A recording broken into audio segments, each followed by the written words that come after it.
Terve! Tänään olisi vuorossa pieni varustetesti. Mä hankin tuossa loppukesällä tommosen Finvihe 2 nimisen louteen ja mulla on nyt siitä takana ensimmäiset retkeilykokemukset, niin mä ajattelin, että pistän sen tässä pystyyn ja kerron samalla teille, että miltä se mun mielestä vaikuttaa. Mutta eiköhän lähetä saman tien itse asiaan.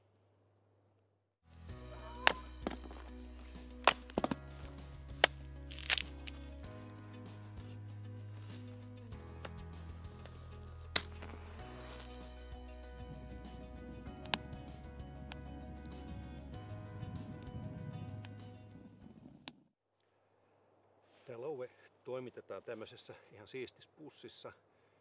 Ja tästä on hyvä sanoa heti alkuun se, että mä tykkään kun tää on riittävän iso, eli tän saa tänne helposti pakattua myöskin ihan kenttäolosuhteissa ilman, että sitä tarvii ihan vakuumipakata niin kuin joissain tuotteissa. Tärsyttää se, että niihin laitetaan niin tiukat ne säilytyspussit, että sitä ei käytännössä meinaa saada sen jälkeen enää takaisin, kun se ensimmäisen kerran sieltä ottaa, mutta tässä ei ole sitä ongelmaa kyllä.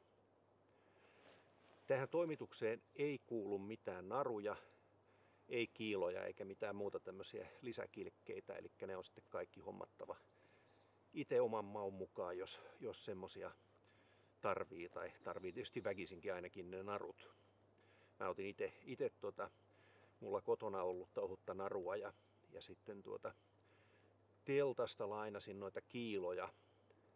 Siinä nyt on tietysti se riski, että ne on sitten aina väärän majoitteen mukana, mutta näillä nyt toistaiseksi mennään. Eiköhän sitten aleta pikkuhiljaa niin katsomaan tätä vähän tarkemmin ja mä rupean pistämään tätä tähän pystyyn.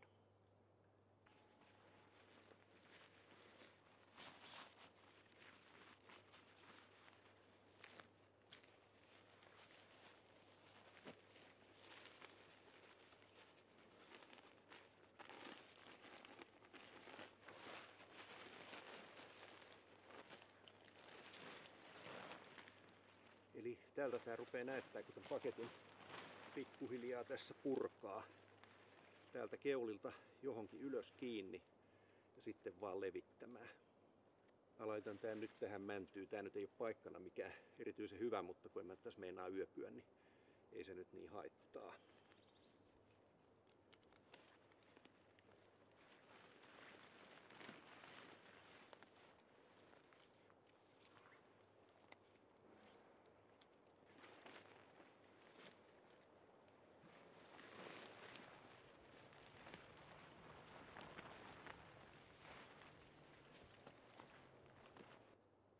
Kiiloina tosiaan niin on näitä mun Hellsportin teltan kiiloja ja näitä tarvii kaiken kaikkiaan tuohon 11 kappaletta. Ja sitten mulla on osassa noista on naruna tommonen kirkkaan kellanvihreä naru, joka näkyy hyvin hämärässäkin ja sitten osaan joudun laittaa mustaan, kun se kirkas naru loppu kesken, mutta se on kyllä ihan hyvä idea teltassakin laittaa, jos vielä mahdollista, niin semmoista narua, joka hohtaa pimeässä, niin ei tule kompuroitua niihin naruihin sitten hämärän tai pimeän aikaan myöskään ja löytää helpommin leiripaikalle. Mä oon yleensä laittanut ton kiinni nyt silleen muutaman kerran mitä sen on kasannut, niin että mä vedän ensin tuolta yläkulmaa vastakkaisen kohan kiinni ja sitten noi äärisivut, niin sitten se alkaa hakea vähän sitä muotoonsa ja sitten sitä voi vielä pikkasen pyöritellä, että miten sen siihen paikalleen haluaa.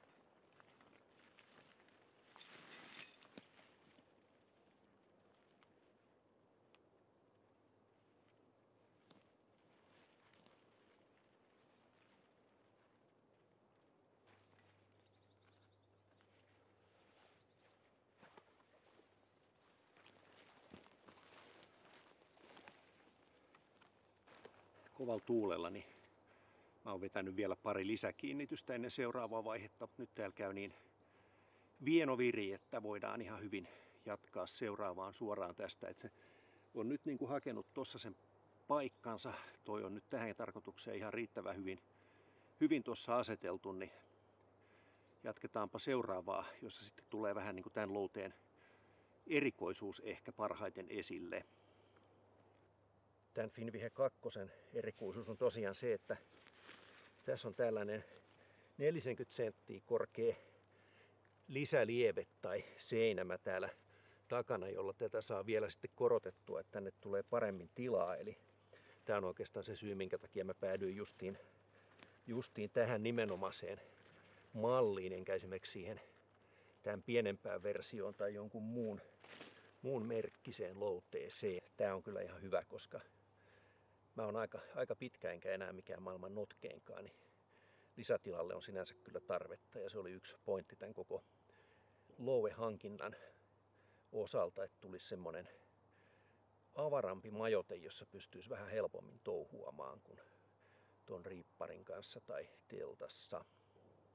Tämä lisälieve tietysti vaatii korottuakseen niin jonkunnäköiset kepit tai vastaavat, jonka pituus on semmonen 40 plus senttiä, eli toinen pää menee täällä ylhäällä olevasta purjerenkaasta läpi, ja sitten täällä liepeen alareunassa on tämmönen kangaslenkki, johon se toinen pää sitten sujahtaa, ja sen jälkeen tämä nostetaan ja kiristetään paikalleen, niin saadaan se korotus tehtyä. Ja yksi konstihan siihen on tietysti se, että kerää maastosta sopivan paksusta kepinpätkää, niitä siis tulee se 11 kappaletta tehdä, ja pikkusen terottaa molemmista päistä ja nostaa ne sillä lailla tuon liepeen ylös, niin ei tarvi sitten kantaa mukanaan noita korotuskeppejä. Mä pihalla pystytin tän ekan kerran niin, että mä hain meidän takapihan risukasasta, niin etin sopivan paksusta keppiä ja katkoin ne sitten puukolla sopiviksi ja terottelin vähän päistä ja pystytin tän sillä mallilla, ja se kyllä onnistui sinänsä ihan ok, mutta sen jälkeen mä kävin siinä pienen tämmöisen mielikuvaharjoittelun, että mä kuvittelin itteni tuonne Lappiin, johon mä olin tämän ottamassa silloin seuraavaksi mukaan. Siitä on muuten erillinen video tästä UKK-reissusta, jos haluatte sen katsoa, niin laitan tuossa ton linkin tonne yläreunaan. Ja kuvittelin sen tilanteen niin, että koko päivän on satanut, mä oon kantanut 25 kilosta rinkkaa selässäni ja tuun sitten leiripaikalle nälkäisenä, väsyneenä ja märkänä, niin kyllä siinä niin kuin tovi kuitenkin meni jopa siinä pihassa, kun mä ne sopivat kepit etin ja terottelin ja laitoin, niin olisiko siihen kuitenkin löydettävissä joku vähän simppelimpi ja helpompi ratkaisu kuin se, että ne aina etsii joka yöksi sieltä leiripaikalta. Ratkaisupulmaa löytyi sitten ihan rautakaupasta, eli mä ostin sieltä tämmöstä 6 millistä alumiiniputkea. Myydään meillä päin metrin ja 2 metrin tangoissa, ja pätkin tästä sitten semmosia, kunhan ne nyt 45 vai 43 senttiä, tässä on 45 senttisiä pätkiä, eli siitä 2 metrin tangosta tuli niitä 4 kappaletta ja 3 semmoista tarvittiin, niin sitten oli 11 tällaista kasassa. Tämä paino on muistaakseni 40 grammaa metri, eli tämä on aika köykästä kamaa, ja siinä mielessä niin menee myös pieneen tilaan. Sitten kun nämä oli pätkitty, niin ruuvipenkissä puristin tämän toisen pään littaan, että siitä tuli vähän niin kuin tommonen terävä kärki, se tulee siis maahan päin. Ja sitten oikeastaan ainoa mitä tarvittiin, niin tänne yläpäähän tarvittiin vielä joku stoppari, koska toi menee tuosta purjerenkaasta muuten läpi ja tää homma ei niin kuin pelitä. Mä kattelin siinä sitten työpajassani, että mitähän täältä löytyisi ihan valmiiksi semmoista materiaalia, jota tässä voisi käyttää, ja kuinka ollakaan, niin siinä pöydällä sattui olemaan tällainen peltikateruuvi. Ja tässä ruuvissa on tämän kannan alla tämmönen pieni tiiviste rengas, joka pientä väkivaltaa käyttäen niin painui tähän, ja mä painoin sen sitten semmoisen 1,5 senttiä tosta yläreunasta se istui sellaisenaan jo heti aika tiiviisti, mutta vedin sitten vielä pari rundia teippiä tuohon alle, niin se ei ainakaan lähde siitä valumaan. Ja tämä toimii todella hyvin tossa, että tämä alapää niin läpi siitä lenkistä tuolla alhaalla ja tämä yläpää purjerenkaasta ja toi lepää sitten se purjerengas tässä tämän tiivisteen päällä. Ja vielä viimeistelläkseni nämä, niin mä laitoin tuommoista heijastavaa teippiä yhden kierroksen tohon, niin tämä auttaa sitten kans löytämään takaisin leiripaikkaan pimeässä, jos lähtee vaikka sitten kuvaamaan jotain tähtitaivasta tai muuta vähän kauemmas, niin otsalampun valo heijastuu näistä kyllä tosi hyvin. Et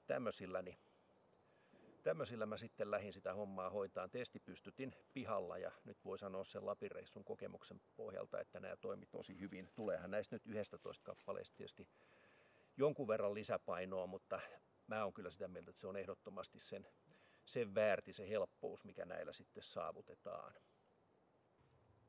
Laitetaan tämä ensimmäinen tuohon paikalleen, niin näette miltä se näyttää.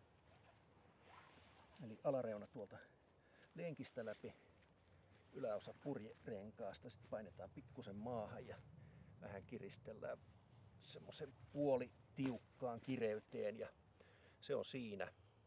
Sitten laitetaan noin kaikki loput 10 paikalleen ja lopussa sitten tietysti kiristellään ja katsotaan, että ne on sopivassa kulmassa sopivilla etäisyyksillä toisiinsa nähden ja se louve istuu maastossa mukavasti.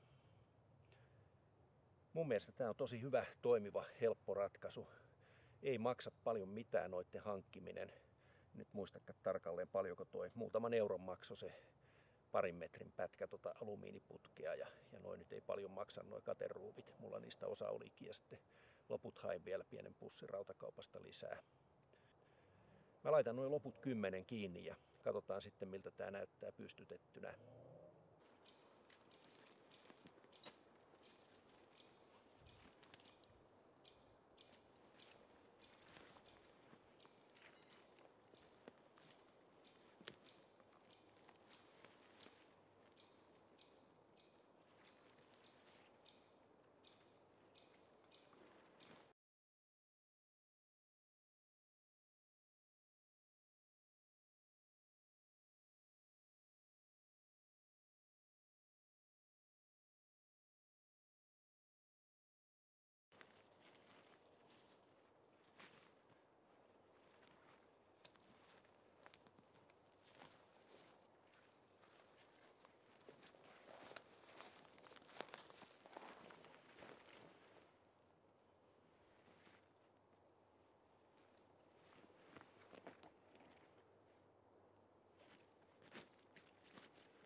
Sitten kun tämä on saatu tälleen suurin piirtein paikalleen ja kaikki noin 11 kiinnityspistettä kiinni, niin sitten nämä on hyvä vielä kyllä käydä kiristelemässä kaikki ja katsomassa, että ne on sopivassa suunnassa ja oikealla kireydellä ja se kannattaa tehdä vielä sitten itse asiassa uudestaan illalla ennen nukkumaan menoa, varsinkin kosteella säällä, koska tämä kangas pikkasen kuitenkin venyy, niin jos on tuulta tai sadetta, niin on sitten ainakin tiukalla toi kangas ja pysyy elementit ulkopuolella. Kiristelen nää nyt sitten kaikki, tää on vielä ihan tämmönen löysä, ei tässä nyt muutenkaan tavoitella mitään vuoden eräpystytystitteliä, eli vähän vedetään sinne päin, mutta kuitenkin nyt pikkasen paremmin ton vielä tosta laitan. Mulla on näissä naruissani tämmöiset pikakiristyssysteemit, Linelocks, kunhan toi nyt oli nimeltään, näitä on olemassa jopa hohtavia, mutta mulla ei niitä nyt ollut, eli nämä on ihan tämmöisiä tumman vihreitä NATO Green. Mutta nämä on kyllä osoittautunut tosi hyviksi, koska näiden kanssa tämä kiristäminen on ihan älyttömän nopeata ja simppeliä touhua.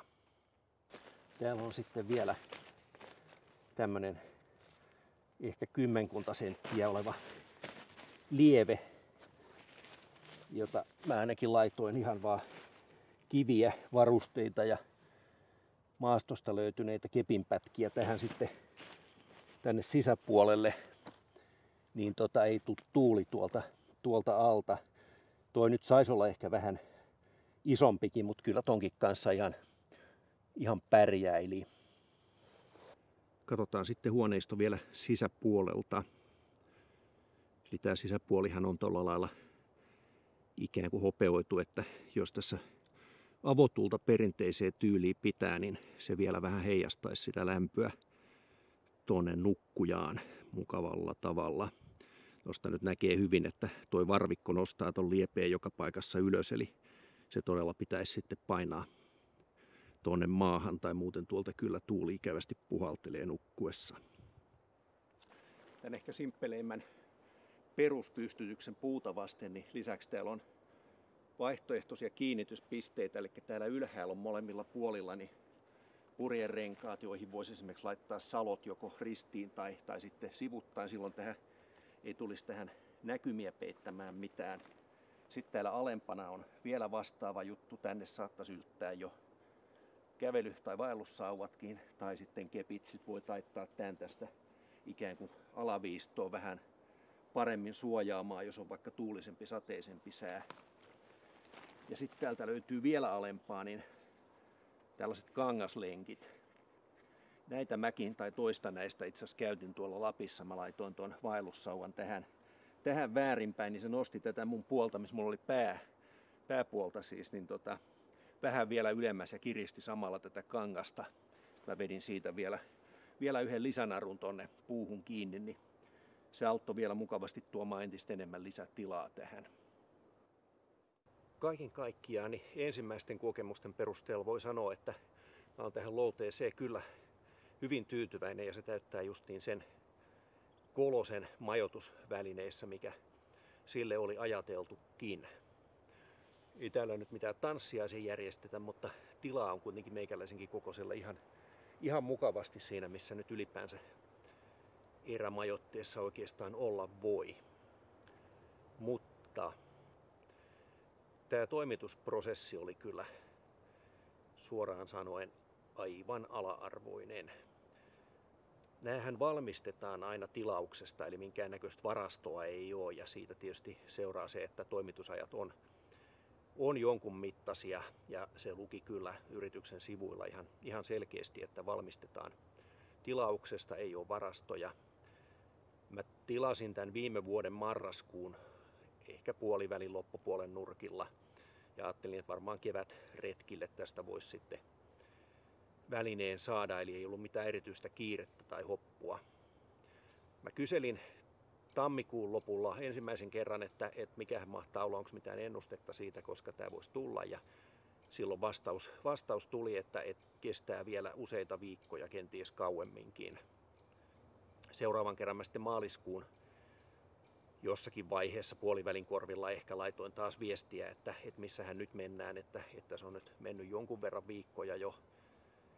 Ja siihen viestiin ei sitten tullutkaan pitkään aikaan minkäänlaista vastausta, kunnes sitten pääsiäisenä tuli mukava viesti, että hyviä uutisia, että seuraavalla viikolla Lowe lähtee postiin. Ja mä ajattelin, että no kiitos, tämähän on hyvä, että saan vielä kevätretkille tästä majoitteen. Mutta seuraava viikko tuli ja vappu tuli ja meni, eikä Lowteesta kuulunut mitään, eikä myöskään tullut mitään viestiä, että olisi tullut mitään hic-appeja siihen valmistukseen tai toimitukseen. Ja sitten menikin aika pitkään, että mä en saanut minkäänlaista vastausta viesteihini.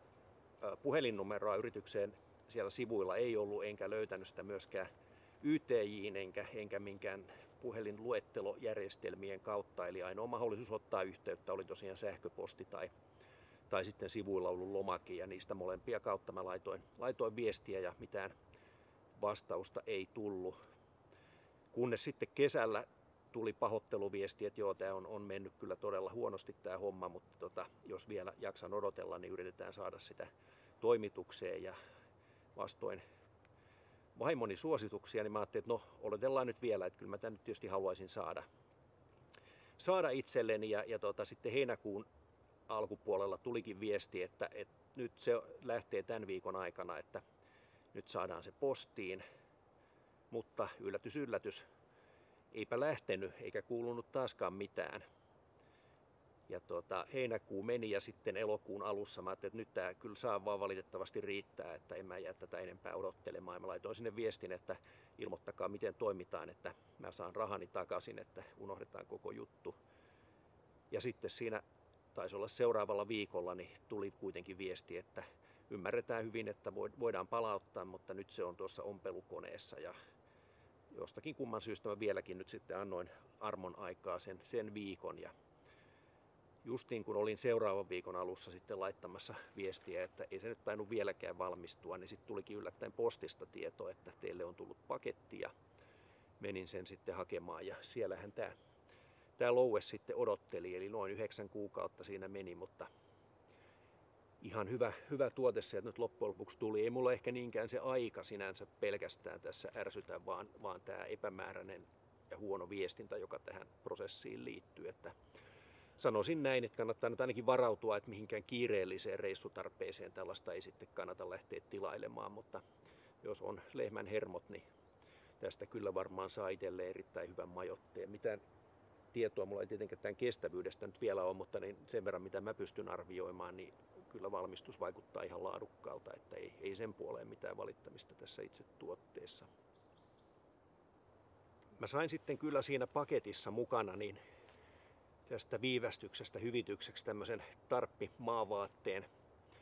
Nyt valitettavasti vaan senkin osalta oli semmonen juttu, että se on niin pieni, eli 1,40 x 1,40 m, että mä en sillä sinänsä niin kuin tee tässä tarkoituksessa oikeastaan mitään, koska se ei riitä mun pituiselle majoittumisalustaksi.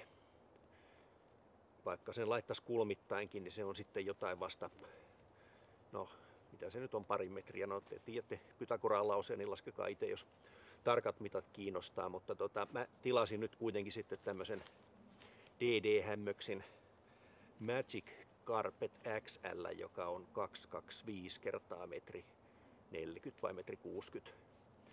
Ja se oli kyllä hyvän kokoinen, että siihen mä mahduin pituussuunnassa oikein mainiosti, jäi vielä pikkasen varaakin, jos vähän valuu, ja sitten toisaalta siihen niille sivuille sai vielä kuitenkin sitten varusteitakin leviteltyä sillä lailla mukavasti, että tämä oli semmoinen niin kuin hyvän kokoinen tähän tarkoitukseen.